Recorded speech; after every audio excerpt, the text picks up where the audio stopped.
좌우 앞뒤 계신 분들에게 잘 오셨어요. 은혜 많이 받는 이 밤이 되기를 바랍니다. 이렇게 따뜻한 마음으로 인사해 주시면 감사하겠습니다. 잘 오셨어요. 은혜 많이 받으시는 밤이 되기를 바랍니다. 창세기 37장 12절 이하의 말씀에 보시면 요셉이 애굽으로 팔려가는 이야기가 나오는 것을 볼 수가 있어요. 두 가지를 생각해 보도록 하겠습니다. 하나는 왜 요셉은 애굽으로 팔려가야만 했을까? 또 하나는 왜 형들은 요셉을 애굽으로 팔았을까? 이 두 가지에 대해서 함께 생각을 해보고 은혜를 나누도록 하겠습니다. 12절에 보시면 그의 형들이 세겜에 가서 아버지 양떼를 칠 때 아버지 이스라엘이 요셉에게 이르되 내 형들이 세겜에서 양을 치지 아니하느냐 너를 그들에게로 보내리라. 요셉이 아버지에게 대답하되 내가 그리하겠나이다 라는 말씀이 기록이 되어져 있죠. 그러니까 지금 형들이 양떼를 치고 있는 것이 어디라고 성경은 기록을 하고 있느냐? 세겜이라고 기록을 하고 있습니다. 세겜이라고 하는 장소에서 어떤 일이 일어났는지 혹시 수요 예배에 나오시는 분들이 기억하실지 모르겠어요. 세겜 땅에서 엄청난 일이 하나 터졌지 않습니까? 그건 이들의 요셉 야곱의 딸 가운데 디나라고 하는 딸이 하나 있었는데 그 디나라고 하는 딸이 세겜 지역의 유력한 가문의 아들에게 성폭행을 당했던 것이 바로 세겜이라고 하는 지역이었거든요. 그런데 그 형들이 가만히 있던 것이 아니에요. 오라비들이 그 여동생을 시집 보내는 척하고 할례를 받아야 된다라고 하면서 그 가문을 그냥 다 뭐라고 그럴까요? 죽여버렸어요. 그 가문만 죽인 것이 아니에요. 세겜 성 안에 있는 모든 남자들을 다 죽여서 결국 야곱이 생명의 위협을 느껴서 복수를 당할까봐 모든 것을 팽개치고 야밤 도주를 해서 베델까지 올라갔던 말씀이 기록된 것이 바로 세겜이라고 하는 곳이거든요. 그러니까 지금 형들이 거기서 양을 돌보고 있기 때문에 아버지로서는 여러 가지 걱정되는 것이 한둘이 아닌 거예요. 이 사람들이 세겜에서 그 엄청난 사건을 저질렀던 세겜에서 정말 양들을 잘 치고 있는지, 양들은 무사한지 이거를 요셉에게 가서 보고 와서 나한테 얘기를 해달라 부탁을 했는데 요셉이 말하기를 내가 그리하겠나이다 라고 오늘 성경에 이야기하는 것이 13절 마지막에 기록이 되어져 있습니다. 형들이 어떤지 형편과 사정을 살펴서 나에게 얘기를 해달라 그랬더니 요셉이 내가 그리하겠나. 이 말이 굉장히 중요한 말이에요. 내가 그리하겠나이다. 볼펜 가지신 분들은 창세기 37장 13절 맨 마지막에 요셉이 했던 그 얘기에다가 동그라미를 딱 치세요. 내가 그리하겠나이다. 신앙생활 할 때 이 말을 잘 하는 사람은 하나님의 큰 복을 받는 사람인 줄로 믿으시면 아멘 하시기 바랍니다. 내가 그리하겠나이다. 이게 성경에서 말하는 순종이거든요. 내가 하고 싶은 거 혹은 하기 싫은 거, 내가 할 수 있는 거 혹은 할 수 없는 거, 내가 좋은 일이건 싫은 일이건 하나님이 시키시면 내가 그리하겠나이다 이렇게 말하는 것이 순종이라고 하는 거예요.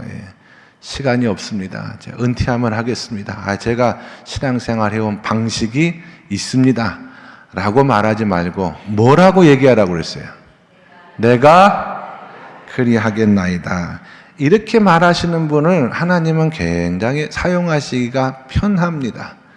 그런데 어떤 일이든 하나님께서 말씀하실 때 변명하고 불평하고 불순종하는 사람은 하나님께서도 사용하시기가 매우 불편한 사람일 수밖에 없다라고 하는 것입니다.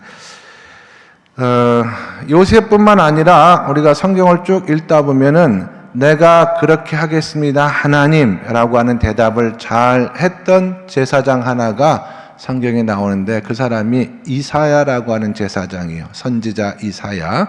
이사야에서 6장 8절의 말씀에 보시면 하나님께서 그런 말씀을 하시거든요. 제단에서 기도하는 종들을 바라보면서 누가 내가 누구를 보내며 누가 나를 위해서 갈꼬라고 하는 그 하나님의 음성을 들었을 때 하나님 저를 보내주세요.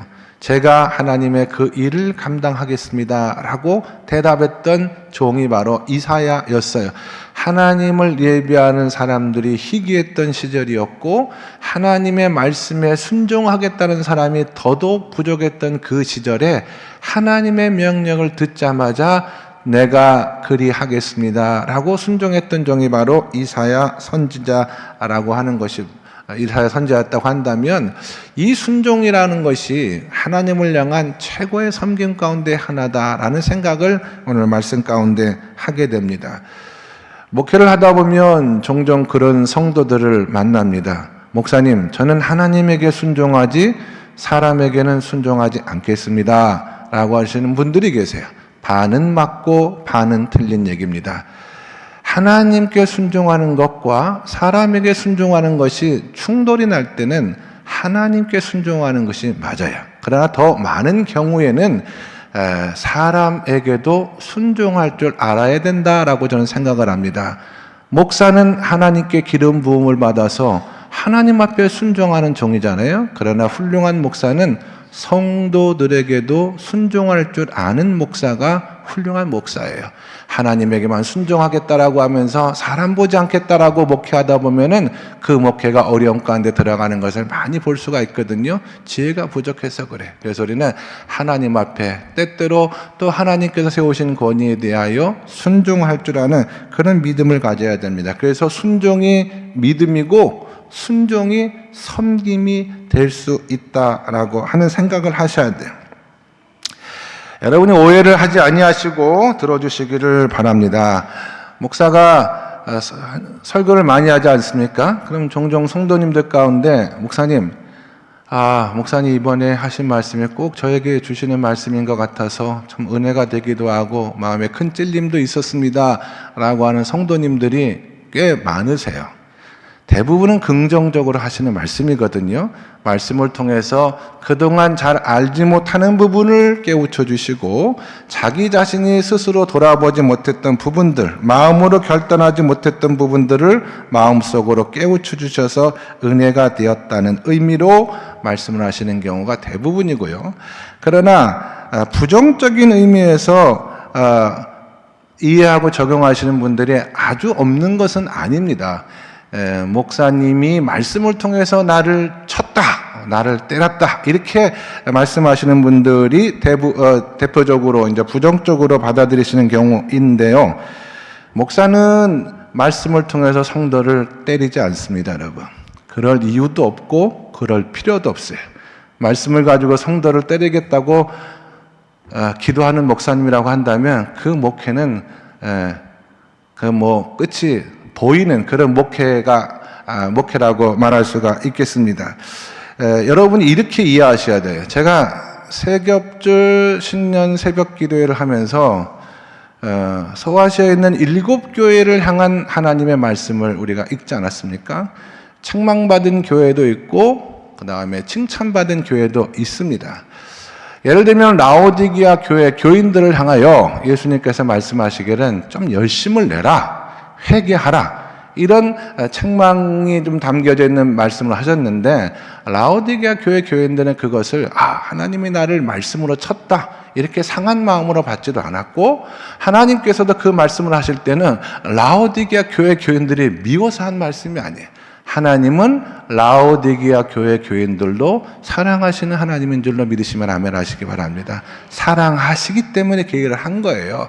사랑하기 때문에 열심을 내고 회개하여 하나님 앞에 너희들이 정말 돌아왔으면 좋겠다라고 하는 말씀을 한 것이다. 그렇게 여러분이 이해를 하셔야 되거든요. 그런데 왜 우리가 그렇게 하나님의 말씀을 오해를 하느냐? 그 이유는 다른 것이 아닙니다. 내가 다른 사람을 쉽게 용서하지 못하기 때문에 하나님이 나를 용서해 주셨다라고 하는 말씀도 쉽게 이해하지 못하는 거예요. 내 삶 자체가 너무나 인색하기 때문에 하나님도 내가 기도하면은 풍성하게 응답을 주신 하나님이 아니라 찔끔찔끔 주신 하나님일 것 같다라는 오해를 하는 거예요. 그러니까 내가 하나님도 나 같은 줄로 하는 이 생각 때문에 우리는 목사님도 오해하고 하나님도 오해하는 거예요.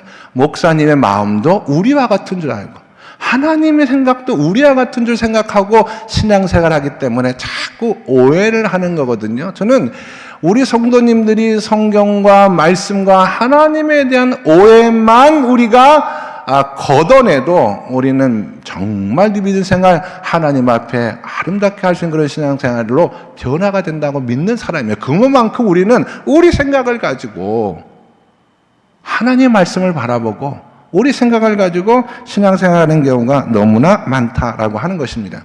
세겹줄 새벽 기도회는요, 앞으로도 할 겁니다. 세겹줄 새벽 기도회는 우리가 하나님 앞에 기도할 때 공동체가 함께하는 그런 기도예요. 하나님은 공동체가 함께하는 기도를 사랑하십니다. 그래서 세겹줄 기도에는 응답이 많아요.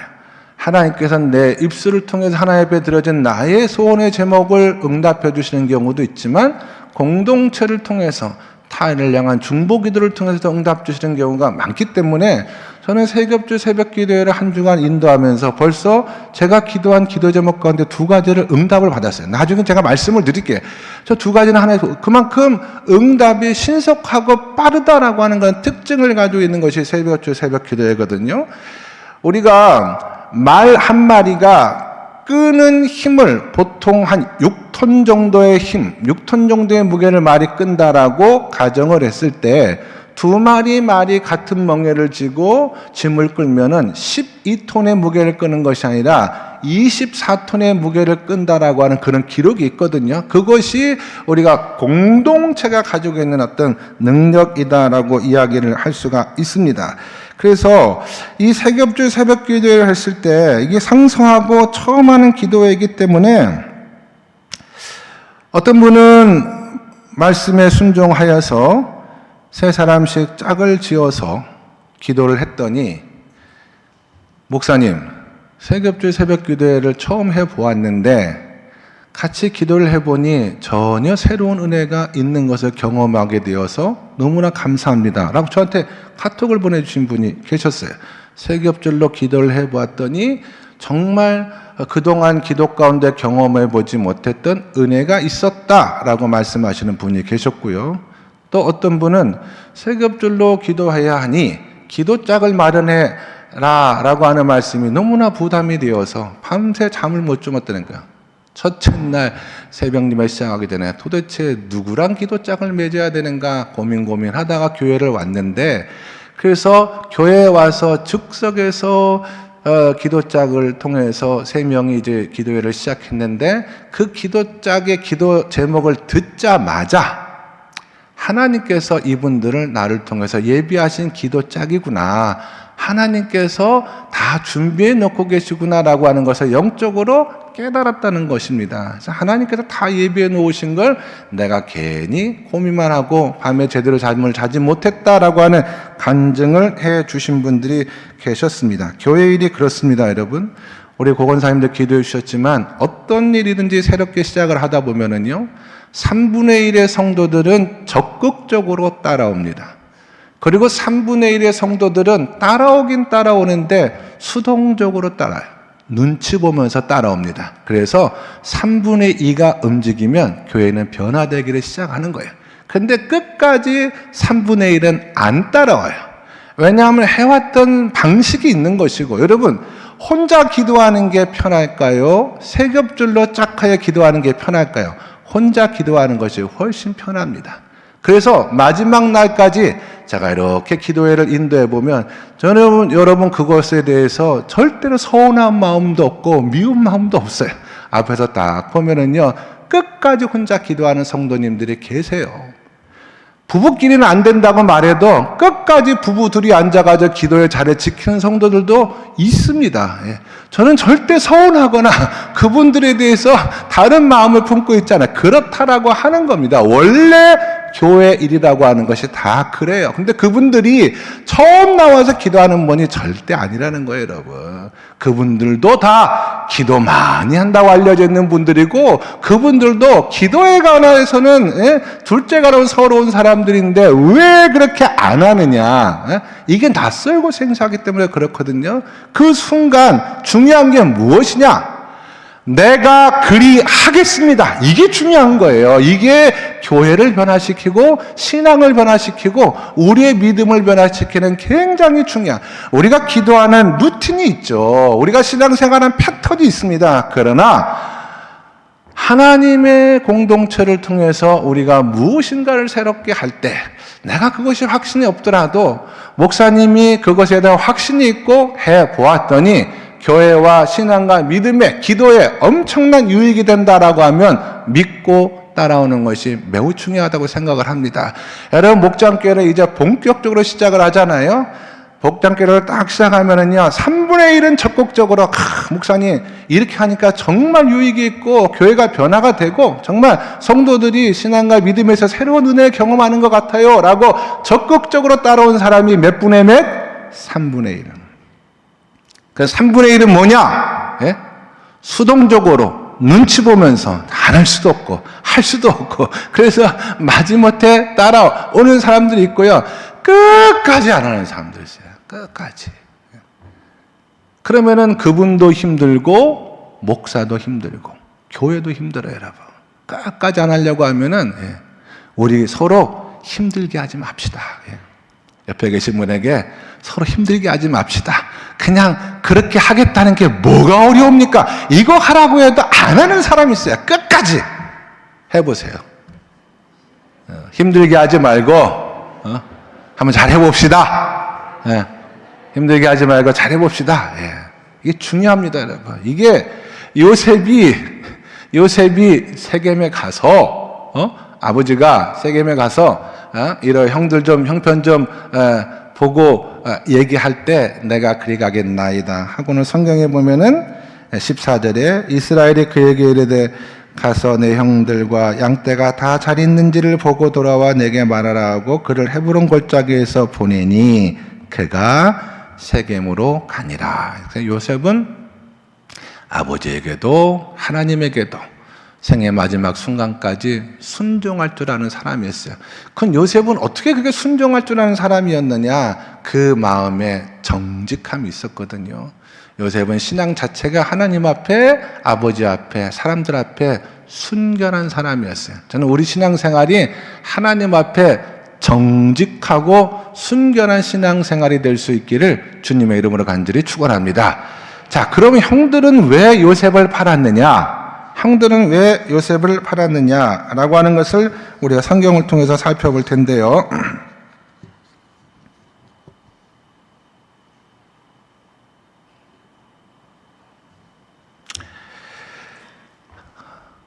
도단이라고 하는 곳에, 원래는 세겜에서 양을 치다가 이제 도단이라고 하는 곳에 가서 양들을 돌보다가 아버지의 심부름을 하러 요셉이 오는 것을 멀리서 보는 순간에 형들이 모의를 하게 됩니다. 18절의 말씀을 같이 한번 읽도록 하겠습니다. 18절 시작. 요셉이 그들에게 가까이 오기 전에 그들이 요셉을 멀리서 보고 죽이기를 꾀하여. 그래서 옷을 벗기고 그를 구덩이에다 집어 던졌는데 그 구덩이에 물이 없었어요. 만약에 물이 있었으면 요셉은 구덩이에서 빠져 죽었겠죠. 근데 물이 없는 빈 구덩이에 던져서 죽음의 두려움과 공포를 느끼고 아마 요셉이 형들에게 살려달라고 애원을 했겠죠. 그런데 형들은 그렇게 부르짖는 동생을 구덩이에 쳐박아 놓고 뭘 하고 있었느냐? 밥을 먹고 있었다라고 성경에. 참 보통 사람들 아니에요. 이게 엽기입니다. 엽기. 동생을 죽이기로 결행하고 자기들은 밥을 먹고 있었던 거예요. 그러다가 눈을 들어 본즉 바로 그 상황에서 25절의 말씀을 읽도록 하겠습니다. 25절의 말씀을 다시 읽겠습니다. 시작. 그들이 앉아 음식을 먹다가 눈을 들어 본즉 한 무리의 이스마엘 사람들이 길앗에서 오는데 그 낙타들의 향품과 유향과 몰약을 싣고 애굽으로 내려가는지라. 이스마엘 상인들이 낙타에다가 물건을 싣고, 대상이죠, 대상. 이 대상들이 내려가는 것을 이제 보게 되었는데, 그때 유다가 뭐라고 얘기를 하냐면 26절과 7절에 자기 형제들에게 이르되 우리가 우리 동생을 죽이고 그의 피를 덮어둔들 무엇이 유익할까? 자 그를 이스마엘 사람들에게 팔고 그에게 우리 손을 대지 말자. 그는 우리의 동생이요 우리의 혈육이니라 하매 그의 형제들이 청종하였다라고 성경에 기록이 되어져 있습니다. 유다의 제안에 대하여 그나마 유다는 마음속으로 동생을 생각하는 마음이 있었구나 우리가 이렇게 해석을 합니다만 그렇지 않아요. 큰형 루벤의 마음 가운데는 그런 마음이 없지 않아 있었습니다만은 유다는요 이게 국률한 마음을 가지고 동생을 살리고자 하는 관대한 마음을 가지고 동생을 차라리 팔자라고 했던 것이 아니라 아주 치밀하게 계산하고 했던 행동이었다라고 할 수가 있습니다. 죽이려는 마음이 변한 건 없어요. 그런데 아버지에게 갔을 때 알리바이를 만드는 거예요. 우리가 직접 죽인 건 아니에요. 요셉이 애굽으로 팔려가서 노예로 팔려가서 거기서 살든지 죽든지 그것은 더 이상 우리 책임은 아니다라고 내가 안 하면 된 거예요. 요셉이 어찌 되는 것은 상관이 없었습니다. 책임지지 않으려고 하는 그런 모습에 형제들이 청종한 거예요. 그거 그럴듯한데? 라고 마음을 합해서 요셉을 판 겁니다. 자, 이 얘기를 왜 하느냐? 우리가 신앙생활하면서 우리 마음 가운데 이런 모습이 상당히 많이 있습니다. 신학적인 용어로 표현하면 이게 위선이에요. 위선. 이게 위선입니다, 여러분. 마음의 중심은 그것이 아닌데 책임을 지는 것이 어려우니 다른 사람에게 혹은 다른 이유를 들어서 책임을 또 넘기려고 하는 것이 바로 위선이에요. 여러분, 밧세바의 남편인 우리아를 누가 죽였나요? 예? 우리아를 누가 죽였어요? 예? 블레셋 사람들이 죽였어요. 다윗이 그렇게 말했거든요. 전쟁터에서 이 사람이 죽든지 저 사람이 죽든지 그걸 어떻게 아느냐. 그건 싸우다가 전쟁터에서 죽은 거 당연한 거 아니냐라고 블레셋 사람들이 죽였다라고 다윗이 이야기를 했죠. 그러나 성경적으로 보면 우리아는 누가 죽인 거예요? 다윗이 죽인 거예요. 자기가 요압 장군에게 편지를 써서 보냈어요. 맨 앞에 가장 전투가 치열한 곳에 그를 보낸 후에 상황을 봐서 부하들을 쫙 빼라. 우리한테는 신호를 주지 말고 우리야 혼자 남아가지고 적들의 에워싸여서 싸우다가 죽임을 당한 거 아닙니까? 그러니까 다윗이 우리아를 죽인 거예요. 근데 다윗은 그 책임이 없다는 거예요, 자기에게. 전쟁터에서 싸우다가 죽은 것이지 이렇게 말하는 것을 일컬어서 다윗의 위선이라고 이야기를 하는 것입니다. 다윗의 위선이라고 얘기하는 거예요. 자기가 죽었음에도 불구하고 책임지지 않겠다라고 하는 것입니다. 유대인들이 예수님을 십자가 형틀에 못 박아 죽였나요? 아니에요. 누가 죽였어요? 빌라도가 죽였어요. 빌라도가. 유대인들은 예수님을 십자가에 못 박아 죽일 만한 권한이 없었습니다. 그래서 빌라도의 법정으로 끌고 가서 고발하여 빌라도로 말미암아서 예수님을 죽이요. 우리는 상관이 없다 이거지. 빌라도도 가만히 돌아가는 상황을 보니까 이 사람이 죄가 없거든요. 그러니까 빌라도도 퍼포먼스를 하잖아요. 세숫대야 가지고 와라 해서 손을 딱 씻으면서 이 사람 죄 없는 사람인데 이 사람의 죽음과 나는 상관이 없다라고 했던 유대인들이 또 들고를 하잖아요. 왜 상관이 없습니까? 사형원들은 당신이 내렸는데 라고 하면서 서로 책임 없다라고 하는 이야기가 성경에 기록되어져 있는 것을 우리가 보게 되거든요. 우리가 다 그렇다라고 하는 것입니다. 위선이 많기 때문에 교회 안에도 말이 많은 것입니다. 하나님은 우리에게 양심을 주셨어요. 그래서 우리는 정직하게 어떤 상황에 직면하면은 그 상황의 전후 좌우를 어렵지 않게 알아요.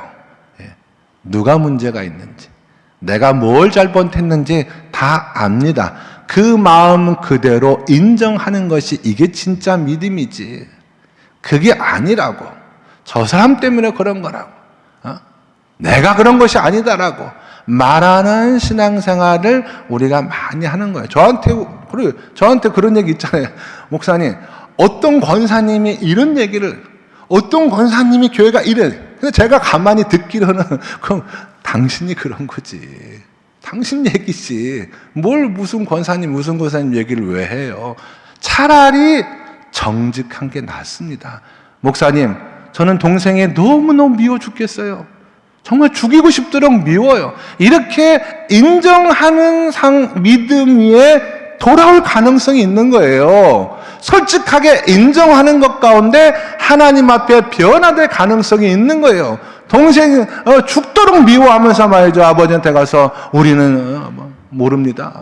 옷만, 피 묻은 옷만 남겨져 있는 것 같고, 그가 애굽에 가가지고 누구의 집에 팔려갔다가 어떤 일을 당해서 죽을지 우리는 모릅니다. 상관이 없습니다. 죄가 없습니다라고 말해서는 안 된다라고 하는 것입니다. 이게 위선이거든요. 위선. 그래서 마음에 요셉은 하나님 앞에 정직한 사람이었기 때문에 애굽의 노예로 팔려간 것이고, 이 형들은 하나님 앞에 정직하지 않은 위선자들이었기 때문에 그 동생 요셉을 애굽에 팔아넘긴 거예요. 그래서 신앙생활에 있어서 굉장히 중요한 진리가 바로 오늘 말씀 가운데 있는 것입니다. 하나님 앞에 우리는 할 수만 있다면 정직해야 된다라고 하는 것입니다. 하나님 앞에. 하나님은 우리가 정직하든 정직하지 않든 우리 마음의 중심을 다 아시는 분인 줄로 믿으시면 아멘 하시기 바랍니다. 하나님은 다 아세요. 우리 마음의 중심을 다 아신다고 했잖아요. 그런데 왜 그 하나님 앞에서도 위선적인, 논리적으로 보면 이런 겁니다, 여러분. 지하철 같은 데에서 예수천당 불신 지옥라고 전도를 하는 사람도 있죠. 지금 이 시대는 그렇게 해서 구원받지를 않아요. 시대 자체가. 그래서 저한테 와서도 목사님 저 되겠습니까? 막 얘기하시는 분들이 계신데 한편으로는 저는 그런 생각이 드는 거예요. 그런 분들의 전도 방식에 대해서 잘못되었다 비판할 수 있는 사람은 어떤 사람이냐? 이슬비 전도든 빌립 전도든 관계 전도든 삶을 통해서 하나님 앞에 전도자로서의 삶을 살려고 애쓰는 사람들은 그나마 비난할 자격이 있는 사람이에요.